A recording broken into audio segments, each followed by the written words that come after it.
climbs off all by itself. It does it itself. Okay? Yeah, you're right there with me though.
Every time I open the hangar door to go flying, I realize that I'm one of the lucky guys doing something that I dreamt of as a kid.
I've always had a love of history that went back to a very early age, and that was fostered by my father. A lot of veterans in our family, and I just have been involved with veterans organizations before, but what really got me to jump into living history both feet, my nephew was killed in action in Iraq on November 11th. Previously, I had been a history teacher, and on that day, I had been telling my students of the day that freedom isn't free, and I found out later that day the cost to our family as well. Again, jumped both feet into living history, and I do three eras. I go back to my roots and do ancient Greek, numerous impressions in World War II, and again, numerous impressions in Vietnam.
Good morning, folks.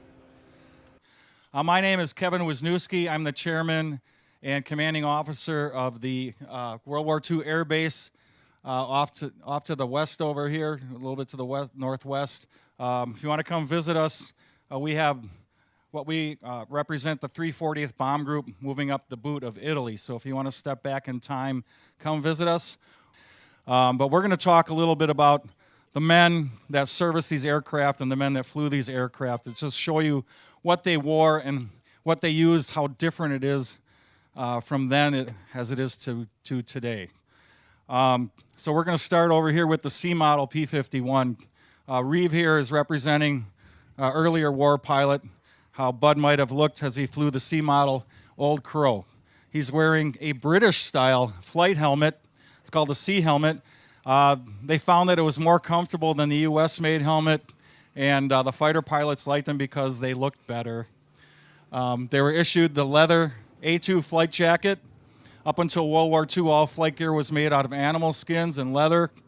Iconic jacket, they brought it back today. Unfortunately, believe it or not, the pilots back then didn't like it because it would chafe on their neck, and it wasn't very maneuverable when they were fighting combat situations. So this jacket, midway through the war, was superseded, and I will talk about that when we get to it. But this is what they would have been issued in the 1930s through the entrance to the war. He's wearing an A4 flight suit. The suit was also designed in 1936 and worn until supplies were depleted. Of course, now they're flying at altitude, so they designed the oxygen mask to wear with the flight helmet. They started doing that in World War II. He has, of course, his sunglasses to help with the glare of the sun, and if he's in combat, he also has his goggles if he needs to wear those for eye protection. And of course, if he is shot down, he doesn't have his chute on right now, but we'll talk about the chutes with the other gentleman. He's wearing a .45 sidearm, so in case he's shot down, he does have some type of defense on him. He also carries a pair of leather flight gloves, tight fitting. That way he can be assured of a grip on his controls. And he's wearing the standard 3/4 service shoe. On to our mid-war impression. Steve here is wearing the same flight suit. Again, they use these until supplies are depleted. Being a fighter pilot, they were able to get away with buying private purchase shoes, and this is a very popular style that the fighter pilots wore with the wraparound buckles. You'll see that a lot in photographs if you analyze early World War II photographs. He's wearing the Mae West also, anytime the pilots flew over the channel or over water, they were required to wear the Mae West. They call it a Mae West because of a popular performer from before that time. It's basically a life vest. If he is ditched into the water, the chute obviously comes off first, and then he just pulls these little cords down here and it would inflate. And then the pilot also carries a whistle. A lot of people ask, what's with the whistle? Well, if they're down in the channel and air sea rescue is coming, they can blow the whistle to help them be located. Steve is wearing the American-style flight helmet and the American goggles on that helmet, and also wearing his sunglasses. And again, if you turn around, Steve, we can see that you're wearing the seat pack chute. So when he climbs into the aircraft, there's just a tub on the pilot's seat. So this would be his cushion and his parachute in one. And you can't see it, but this fighter pilot here has decorated his flight jacket. It's covered with his gear right now. But it was very popular for bomber crews and fighter pilots to have an artist within their group paint their jackets just to show a little bit, remind them of home. Pinups were very popular, and just to show a little toughness. Eli here is just showing a pilot, and he's in his Class B uniform. So if he's pre-flight going to briefing, or how you see him walking around the base, he's wearing his khaki pants, his service shoes, again, his A2 jacket. Pilots went to war wearing a tie in World War II. Also, the British and the Germans did the same thing. I don't know what it is with the tie, but they wanted to look very snappy when they got shot down, I guess, if they got shot down. He's wearing the standard officer service cap, and again, myself, I'm wearing the early A4 flight suit. As a base officer, I might be walking around the flight line myself. So, and then late war, when we get to the D model, we can see now that some of the equipment's been superseded a little bit. They came out with a cloth cotton flight jacket. It's fur-lined. It's called the B-10. They only used it 1 year before the B-15 superseded this one. So it was kind of an experimental model, and they took suggestions from the pilots in combat to how to modify this jacket to make it more serviceable, and they came out with the B-15. So this is actually a very, actually he's wearing the B-15. I stand corrected. There's one jacket before this. But the B-10 is very rare jacket these days. So he's got the cloth jacket, it's got the fur collar, much more comfortable and provides much better warmth than the leather A2. He's wearing the cotton version of the helmet that Steve is wearing. They have a leather or cotton for summer weather. It's a little more comfortable. And then he's wearing the metal frame goggles with the glass frames were replaced by a larger rubber frame goggle in 1944. James is also wearing the seat, or the back chute, okay? So it's the same thing. When he gets into his aircraft, now he's got a cushion in the bucket of the seat, but now this becomes his cushion to his back. And there's no difference in how he would bail out with either chute. And before you get in the aircraft, you would hook your leg straps here so they're not dragging and slapping around on your legs. And then once he gets into the aircraft, then he would hook up his leg straps with the assistance of his crew chief. Speaking of the crew, these planes don't fly unless there are mechanics working on them all night.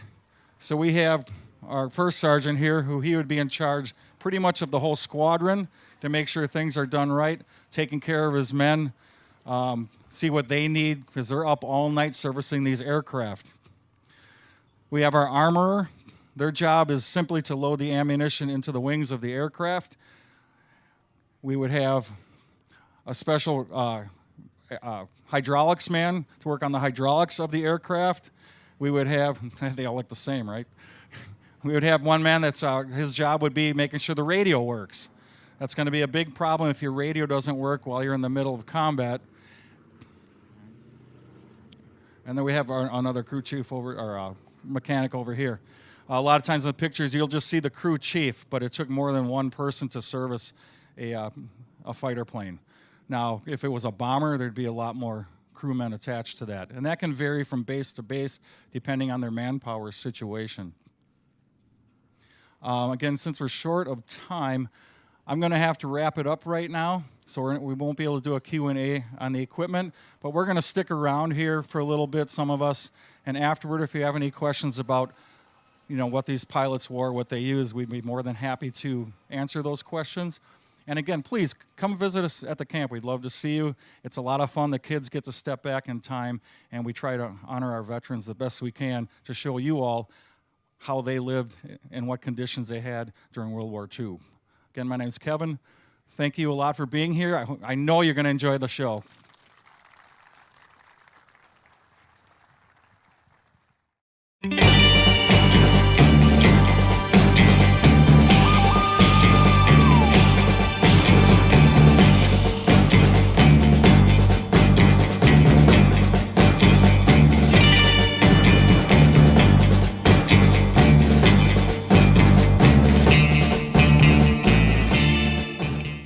My name is Stephen Zaharias, and I am part of the Warbirds Living History Group at Oshkosh Air Venture, EAA.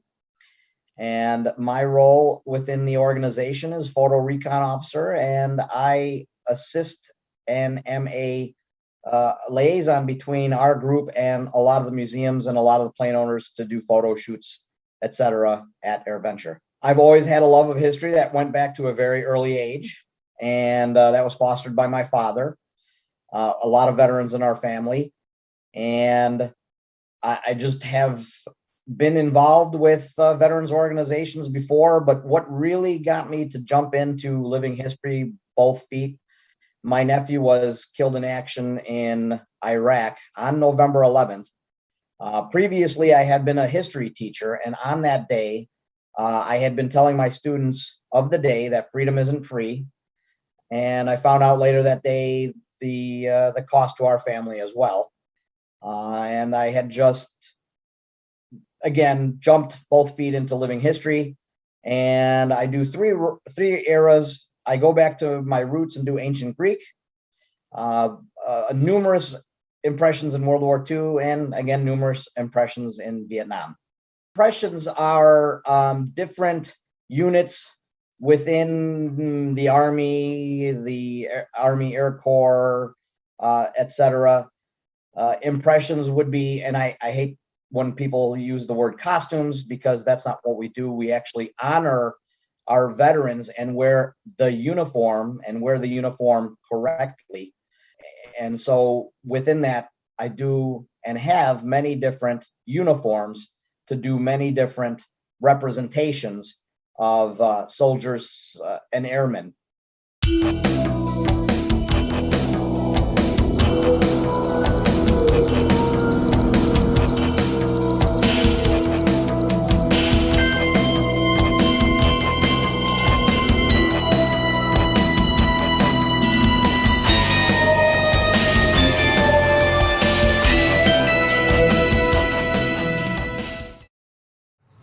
Welcome to this morning's Warbirds in Review. My name is Bob Blackheath. I'm with the Warbirds Living History Group, and we have some of our living historians behind us here to help demonstrate some of the equipment and the uniforms that were utilized by the gentlemen who flew these planes in World War II and beyond.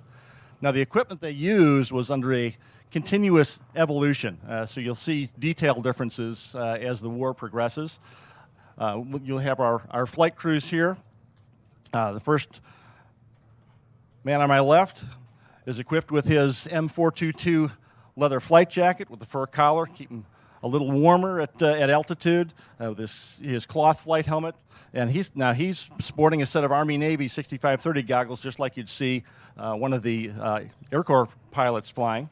He has a seat pack parachute, so he is. I'm expecting that he's probably a land-based naval aviator.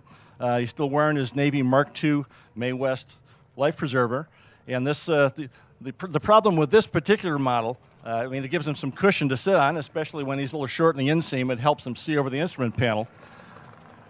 But if you're moving around the passageways of the ship, having that big bustle behind you can be a problem. So what the Navy developed is referred to the quick attach seat parachute system. You see the back pad and the webbing, very similar. There's nothing but a pair of snaps down here, so it makes it easier for him to move from the ready room onto the deck into the plane, where his seat pack is already sitting in the airframe. Then he'll just have to sit in, snap in, and then he'll be ready to go. And I've been doing Air Venture as a participant since 2009. I've gone as a spectator for many years before that, or years on and off before that. But I know initially when Kevin and some of the other guys, Kevin Wisniewski is our chairman, when they originally started doing AirVenture and wearing the uniform and coming in as paying spectators, actually, that initially I believe the plane owners and museums were not as willing to have us there. But then it quickly changed to, hey, wait a minute, these guys and gals are bringing interest in our aircraft. They're bringing interest and people to our aircraft. So it has really formed from at first of, hey, what are you guys doing here, to now getting requests. I guess that's kind of my role at AirVenture, now getting requests to do these photo shoots and to have us come around their aircraft. So that's a big change. And I think, the vast majority of plane owners and the museums that come to AirVenture realize just what we bring to the table and what we can offer them and what we can, and vice versa, right? And I've said this before, you can't have one without the other. The machine didn't fly itself. So you had those guys and gals flying those machines. You had those guys flying them in combat. You had the ground crews maintaining those aircraft so that the guys who kind of got the glory, if you will, could have done those combat missions. So our role really is to show, of Warbirds Living History Group, our role is to really show the sacrifices and the men with the machines, and of course, not to forget the ladies in the machine as well. And it's as I've said, a symbiotic relationship. You can't have one without the other. So most people, most plane owners, most museums that we work with AirVenture understand it and get it. And we're very appreciative that we have the opportunity to do the things that we do at AirVenture as well.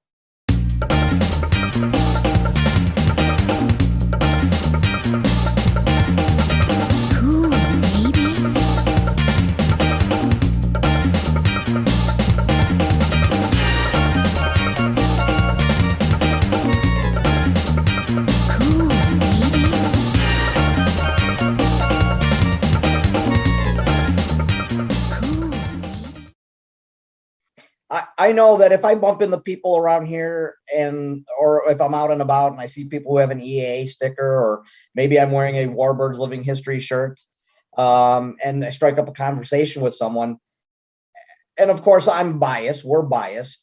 And to tell you the truth, for the better part of the week, for the most part, I really don't get out of the Warbirds area. And quite honestly, I'm fine with that. But bumping into people, hey, have you come to the North End and seen, just west of Warbirds in Review, have you seen, the Warbirds Living History Group camp?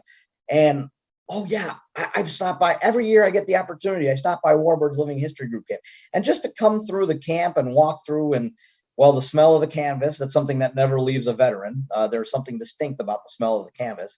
Or just seeing the guys and gals in uniform, et cetera. A lot of the veterans really appreciate it. That, obviously I know that. And I guess the handshaking and thanking of veterans from World War II, Korea, Vietnam, and present takes up a good part of the day. I mean, I wish I could shake hands with everyone, but as you know, it's a orchestrated chaos at AirVenture.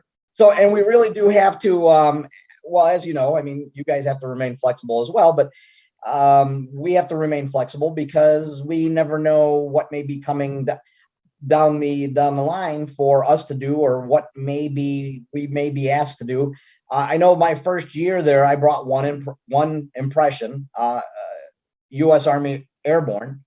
I learned very quickly for the consecutive years to load up my truck with all of my impressions that I think may be used at AirVenture, and just keep the gear in my truck if needed. And if I know something is coming up, I'll have the opportunity to pull it out. It won't be at home a few hours away. So that was the remaining flexible is key at AirVenture for all parties involved. Well, I do recall one year. Well, it's actually probably most years, but this year in particular was changing 8 different times into 5 or so different uniforms throughout the course of the day. I've gotten really good at changing very quickly for when that's called upon. I remember the year, the 75th anniversary of the Doolittle Raiders. I had gone from, and actually I had also shaved the mustache, which coincidentally, because if I don't have the beard, I have the mustache. Coincidentally, if I don't have the mustache, people in our own group didn't recognize me because I've had a mustache since I was, 21 or so. But that year of doing Jimmy Doolittle, I had to shave a mustache. Jimmy Doolittle didn't have a mustache. I'd gone from a lieutenant colonel to a sergeant to a private all within the same day. And I remember one of these times where we had these changes. We were called upon to do the flag placement at Theater in the Woods. And it was one of those times where I had changed very quickly. And I had a veteran come up to me at Theater in the Woods, and I had my Class A uniform on for World War II. And he threw down a challenge coin.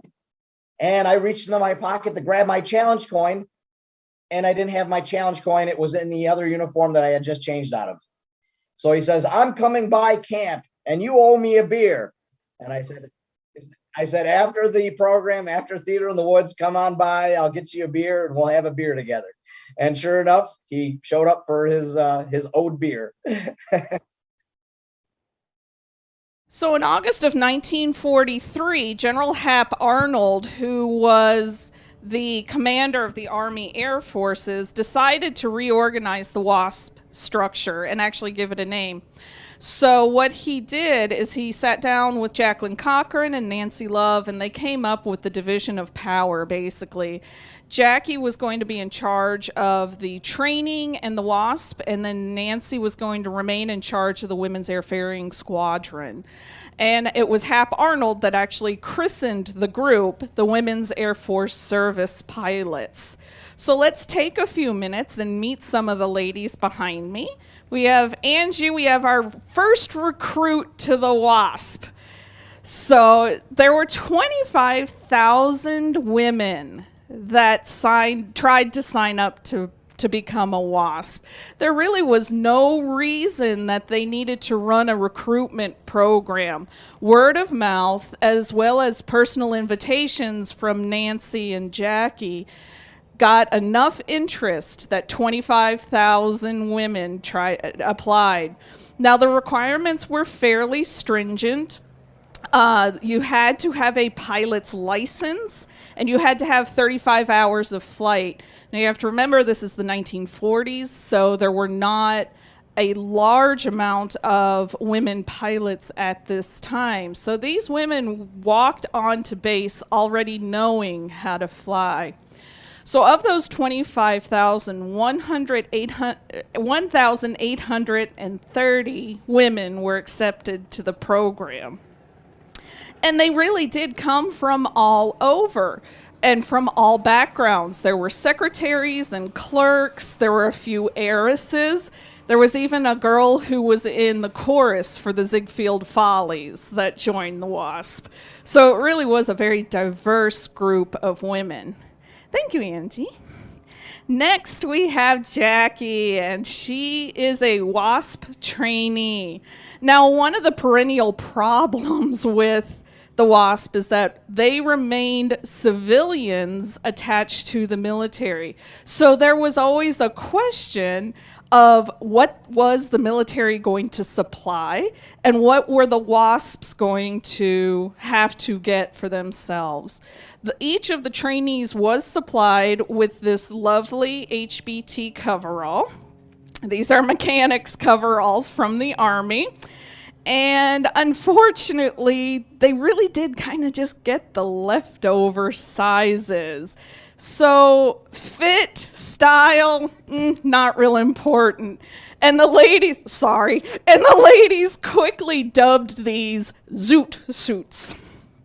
And she's also wearing her hair turban, which were at the beginning the women had to wear these because the men thought that your hair might get stuck in the mechanics or in your headset, things like that. The women hated these things. They were so happy when the regulation was rescinded that they actually started a bonfire and threw them into the fire. So it was just lovely. Thank you, Jackie. Jennifer, if you'd like to step forward. So Jennifer is also a trainee. She just got in from a flight. Wasp trained for about 7 months. They trained on primary, basic, and advanced planes. They also studied academics, military instruction, and physical training. They were experienced civilian pilots, but they needed to be taught how to fly military planes the military way. So as we can see, she's wearing her zoot suit.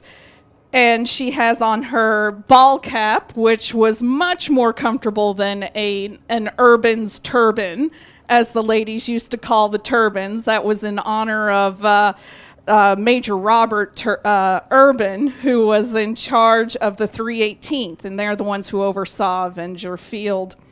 So she has... and she has her clipboard on her leg. This is actually what she would have used while flying to hold her maps and navigational devices so that she could easily reach them and see them during flight. Thank you, Jennifer. Now I am wearing the Wasp graduation uniform. Most of the classes of the Wasp wore this uniform when they graduated. It's a white blouse, khaki slacks, and I'm also wearing my second pattern Wasp wings. Now, the Army was not going to issue the women pilots' wings because they were not military. Jackie Cochran understood the importance of a pilot earning her wings. So for the first 7 classes of 1943, she paid to have wings made. The early pattern was a shield shape, and it had the class number and year on it. Excuse me. My wings were ready for the 8th class and beyond. It's a pilot wing, and it has a diamond lozenge on it. And the diamond lozenge is actually a heraldic symbol for a woman's shield. So that's what has been worn from 1943 on. Thank you. So next we have Andrea. She's a graduate out on a flight mission. Wasps were stationed at 120 Army air bases around the country. A number of them were assigned to the Women's Air Ferrying Squadron, but they also expanded the training so that the women helped with engineering. They actually helped with tow targeting for aerial gunnery. That was always a little bit of a scary assignment as the men were shooting, practicing gunnery. But you can see on her A2 leather jacket, her Fifinella patch. Now, Fifi was the mascot of the Wasp. She first appeared in 1942 in a book by Roald Dahl called The Gremlins. And Walt Disney, artists at Walt Disney drew her for a proposed movie, and Walt Disney allowed the Wasp to use her. They felt she was a friendly gremlin that kept sand out of their tanks and kept their planes running. Thank you.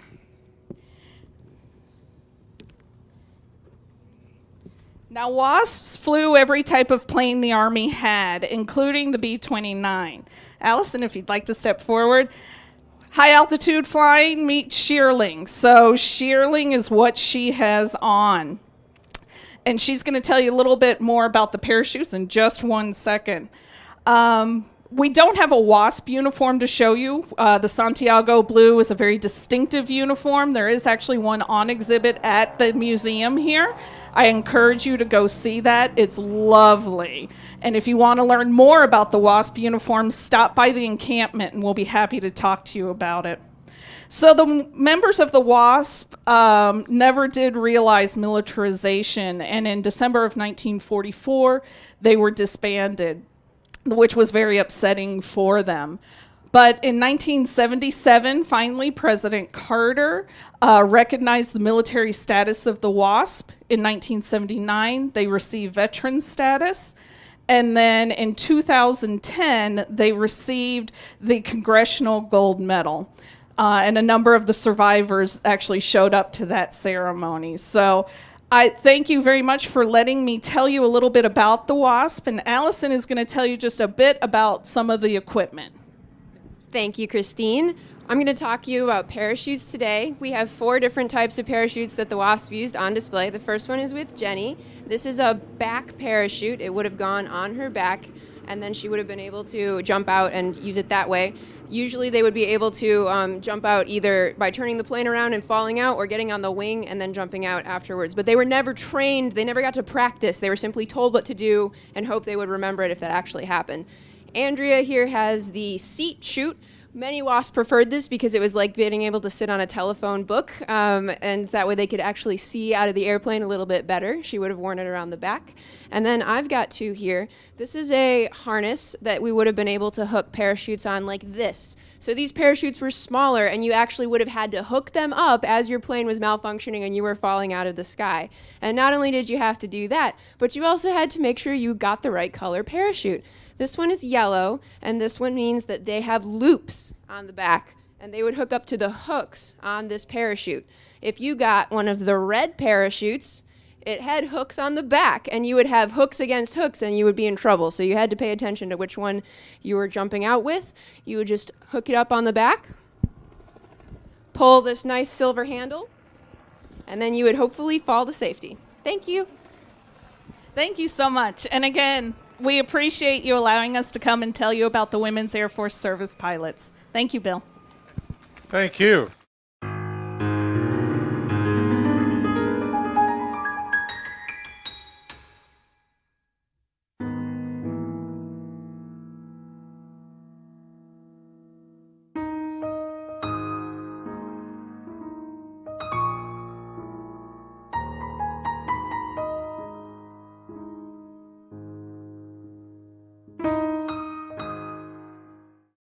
Often we see family members not really wanting dad's, Army gear.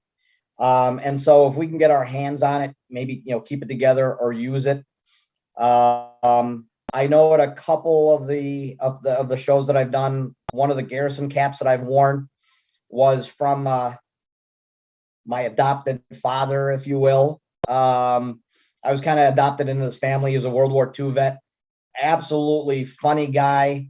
I remember the second year that I'd seen him at the Milwaukee VAs, the Blackheath. There was a timeline event there. Joe says, Zippy, he says, Steve, I knew if you were still alive, you'd be here. Joe, he was in his 90s. I think it was 94 at the time. But one of the garrison caps that I actually wear was his. And I'm kind of honored to have that and wear that. But we're always, and that's another thing. It's not as though some of the stuff really kind of just falls into our lap. We're always, as living historians, we're always on the hunt, and we're on the hunt on online sites, many of the different auction websites, gun and military shows. Sometimes people do call me up and say, hey, I've got this. Would you be interested in it? And they say, hey, I think you could use this in your display. Or sometimes even with our displays, people will come up to us and say, I've got this from Dad, or I've got this from my time in service, and they'll donate it to the display. And they know where it's going to go and how it's going to be used. And therefore, I know doing the Special Forces display, one event in particular, vets had brought me and us like 12 different artifacts. And I said, well, I'm going to put it right here. And I laid it right down where it should be in the display. And they gave it to us, and they know that it's going to be in good hands, and it's going to be used to teach and honor their sacrifices in their service. And that's one way that we get things. But yeah, we're always on the hunt. We're always on the hunt to find that new piece of gear, that obscure piece of gear that maybe we can use at AirVenture or another event, etc. So it's always kind of exciting in those terms too. Well, pun intended as well. I get a lot of flack for generally my size. and I can fit in a lot of original gear. So I'm not wearing reproduction gear, and a lot of the guys get a little upset with me because, hey, you can fit in that. Reenactors are kind of spoiled in the sense that, and I'm not talking about Warbirds Living History Group, and this is probably not going to tie into the interview, but people in general, reenactors in general, when events were being canceled last year, well, that event is 6-8 months out. Why is it being canceled? People don't understand the logistics and how much work goes into something in the background in order to pull it off. Now, when something's pulled off, like when you guys pull off something at AirVenture at Warbirds in Review, if we're part of that, I mean, it looks great, right? It comes off and it's like, wow, that was so polished. How did we get there? It's not always so polished. It's not always so, cut and dry. Hey, this thing was fantastic and it was planned out.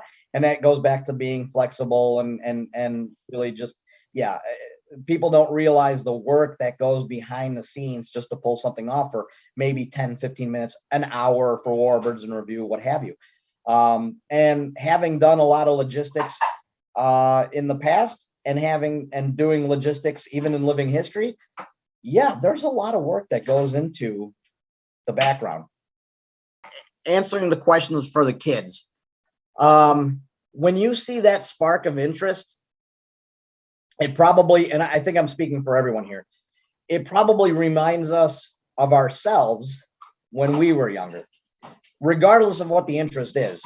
And I know my interest when my father would take me to Armed Forces Day, the questions. So you get those questions from the kids, and we really love to answer them, especially from the kids. I know that in 2019, one of the days I was officer of the day, and I was in one of our GP medium tents, and a family came in, and I believe his parents were either one or both were history teachers as well. And I was a history teacher at one point. And the boy was really polite. And actually that goes to something as well. When you have that kid who's really polite, then you can tell the parents and how that child is being raised. And the opposite is true. If you have a child who comes in as grabby and touching artifacts that aren't theirs, you kind of get a sense of how they're raised. But the family came in and he was really polite. And that's the kid you throw everything at. Seriously. I mean, just that's the kid that kind of stands out. And I said, wait here. And Gary Bird was under the tent with me and in the tent. I ran back to my personal tent and started opening up foot lockers and grabbing, because he had an interest in paratroopers and paratrooper gear.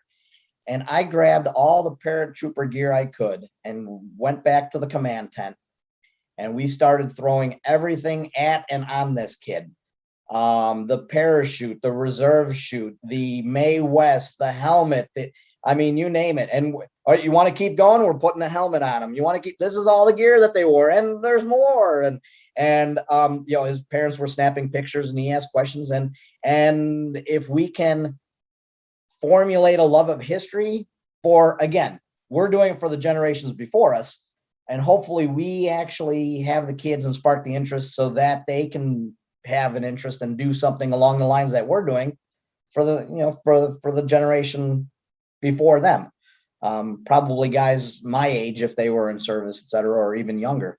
So the kids, whenever the kids come by, one of the main reasons I think why a lot of the guys and gals do it is because as teachers, as stewards of the history, I think that's what really excites us the most, is seeing those kids that have the interest.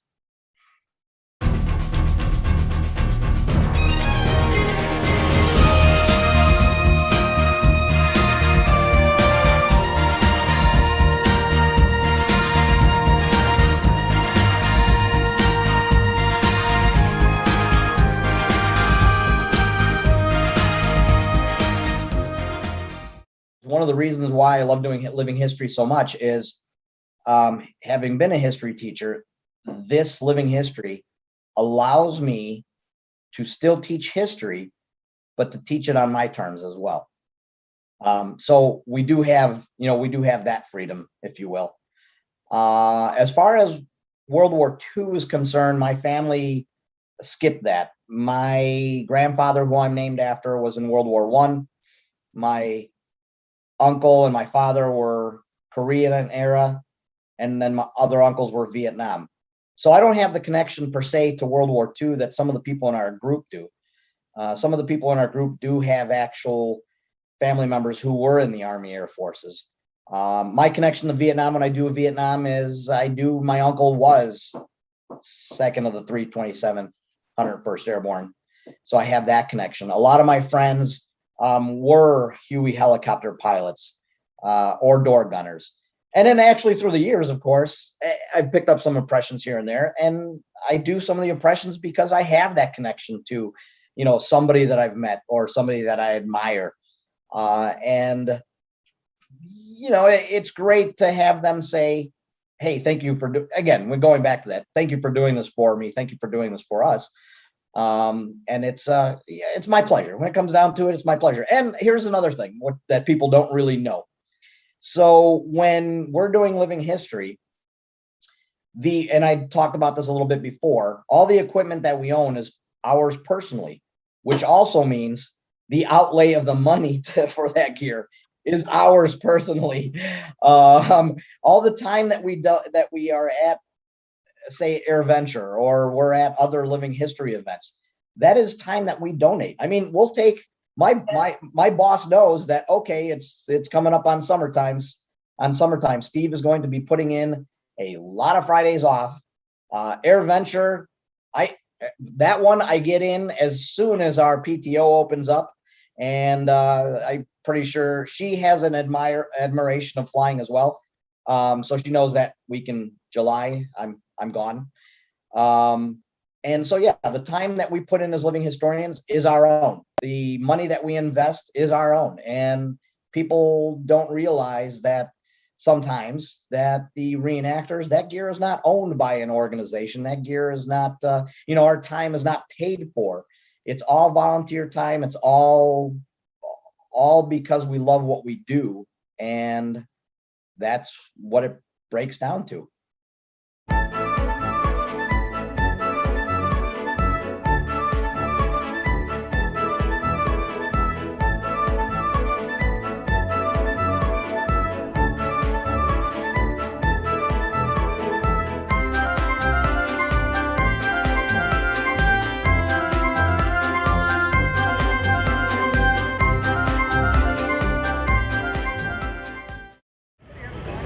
Good afternoon, everyone. The Warbirds in Review. My name is Steven Zaharias, and I'm a member of the Warbirds Living History Group Camp. And you can find us to the west here. Just look for all the canvas and the smell. If you're a veteran, you'll find it very easily. Today, we're going to be doing Warbirds in Review and starting it out for the Sky Raiders with the equipment that the gentleman on the ground would have been wearing or using that the Sky Raider would have been supporting. I am going to start first with Kevin Wisniewski, who is wearing pilot's gear. And I am going to come over here, point out a few items. Kevin is wearing the early APH-5 helmet. It was still a white at this point until they went a little later in the war. They went and painted them green as well. He's also wearing the K2B flight suit, which is actually a cotton suit, before they moved over to a nylon blend. And he does have, in case he is shot down, he does have on his survival vest with all of the accoutrements tucked inside. He is wearing a 45 sidearm should he be should he be shot down. On his back, he does have the backpacks chute if he needs to bail out. And of course, he is wearing all leather boots. The pilots did wear all leather boots, including Huey helicopter pilots. If there was a fire on board, you didn't want any nylon, per se. Thank you, Kevin. Next, we have Matt. Matt is doing an early war impression, an advisor impression, and he's doing 5th Special Forces Group. And Matt has on him, he has the tiger stripe uniform, and he has the M1956 gear, which was canvas. We didn't have a representation of the M1967 gear, which then became a nylon, as the canvas in the tropical conditions of Vietnam would actually disintegrate. So he is wearing M1956 gear, and he has on a few canteens. He has his ammo pouches in the front. Matt, if you could point to him. Okay. He is carrying an M2 carbine, which after World War II, the M1 carbine had a smaller magazine, etc. The M2 carbine became fully automatic, and they had a banana clip magazine on it as well for a little extra ammunition. If you could turn around, Matt. He does have an AK-47 on him as well, as the Special Forces many times work behind the lines. So the signature of the rifle of the M1 carbine or the M16 would be sizably different than the AK-47. So using an AK-47 would allow the same signature, and it wouldn't bring any extra attention from the enemy. He is also carrying a sidearm on him. He has an AK-47 bayonet tucked into his gear, and of course he has the angled flashlight, which is you can put different lenses in it as well. Thank you, Matt. And Bob is representing a soldier of the 101st Airborne. He has an M16A1 rifle with him, and it is the standard magazine for the rifle during the course of the Vietnam War was a 20-round box magazine. The Special Forces did have, and Navy SEALs did have, some 30-round magazines, some 40-round magazines, but that was extremely rare. 30-round magazines were just coming in that we're familiar with today, but the norm was still the 20-round box magazine. Again, he has on the M1956 gear, and that is that canvas gear. He does have on the flak vest, which would not stop a bullet directly, but what it would do, similar to the helmet, the steel pot helmet, is it would protect you from any indirect hits or any fragmentations, thus saving your life. And they were used quite a bit. In air crews and Huey helicopters early on, before they got the chicken plates, they actually had flak vests too, and they would sit on that or the chicken plates for a little extra protection. He does not have on a butt pack, but I believe we can get to that with Corey. Corey has on a lightweight rucksack, and he has it mounted in the low position, and he has his butt pack up high with his E-tool. And he does have the M72 Law, and that was used primarily for fixed positions or bunker busting, as the enemy didn't really have much armor in Vietnam. They used those for fixed positions and for bunkers, etc. His gear is very similar in the way as well. He also has, as I do, a 7 magazine pouch bandolier, which, in addition to his M56 pouches, would hold extra ammunition. Corey is right-handed, as we can see, because his compass medic pouch is mounted up on the left side, and thus keeping the shoulder clear for firing and maneuvering. The lightweight rucksack that he does have on, if he turns around again, is probably the most prevalent line infantry backpack of the Vietnam War. And you can see this widespread in many photographs. I am carrying a M16A1 as well. This has some camouflage on it, so it breaks up the outline of the rifle. And I am wearing the ERDL, the Engineer Research Development Lab uniform, and I've got my face camouflaged. I do have my drive-on rag, which would be right here. You can wipe yourself down, keep yourself cool. I believe one of these two gentlemen are carrying a bayonet. Is that so? Oh, we're actually lacking on a bayonet. I actually have on a Marine Corps K-bar here next to my Spear canteen. I do not have at this point a backpack or a butt pack. This is a light combat load, if you will. So there are a few different uniforms throughout the Vietnam War, but the ones that are probably most prevalent are, in fact, the tiger stripe that Matt has on. certainly the greens that Bob and Corey have on, and then later in the war, the ERDL was seen either with MP units, but primarily for Rangers or recon units, LRP, long-range reconnaissance patrols, etc. Well, we would like to thank you for our time here. And again, if you'd like to stop by our camp, we'd love to speak to you about anything World War II, World War I, or Vietnam related. Thank you very much.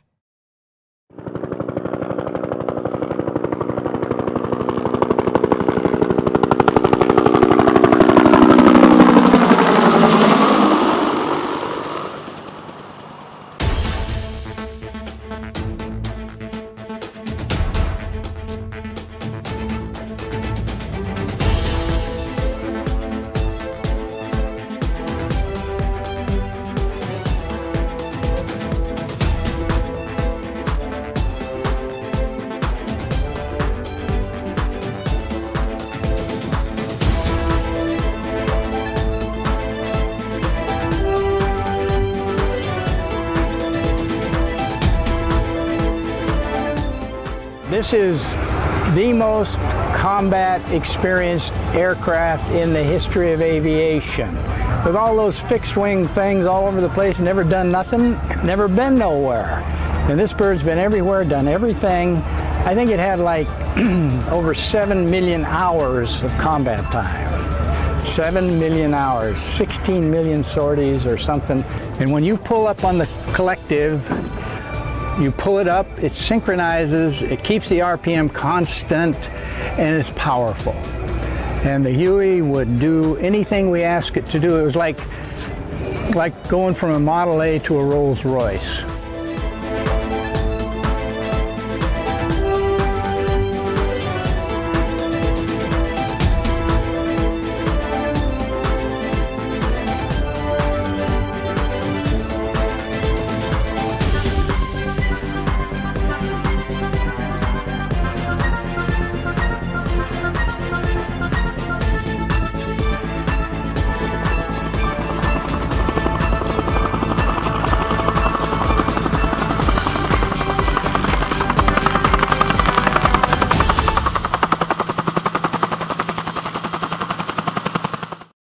Honestly, and it probably goes back to the Vietnam and then even post-Vietnam era.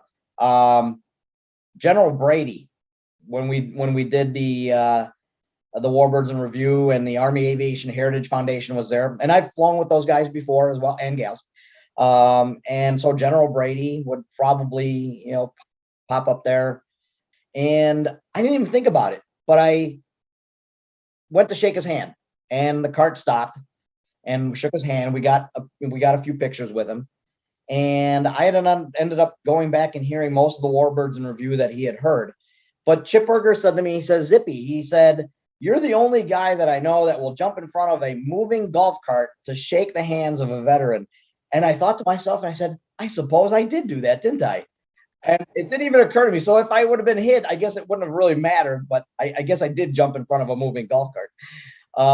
But honestly, with that question, I don't know if I can honestly answer the question. There's just so many infamous guys and gals who at AirVenture have had the opportunity to meet. But then again, there's those guys and gals who are said, well, I was just doing my job. And, the veterans who attend, I can't really narrow it down. There's just too many. And then having the opportunity as well to be in uniform. And I know some of the younger guys have done it previously. I've partake the last couple of years, the Veterans Parade. And when we start at the hard stand at Warbirds in Review and walk all the way down to Show Central, I've had the opportunity to do that. I think 2019 I did U.S. Army, and the year before that I may have done U.S. Army Air Corps or Air Forces. I was in World War II, so U.S. Army Air Forces.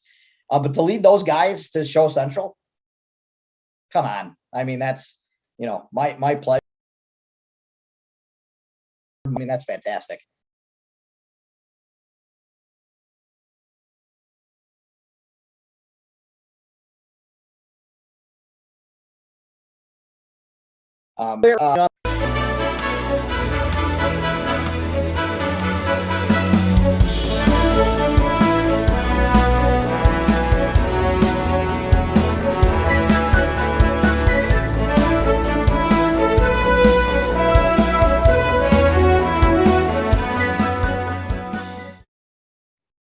from my perspective and for my love of history, I can't ask for, for better, for the people that I've met, for the opportunities that I've had.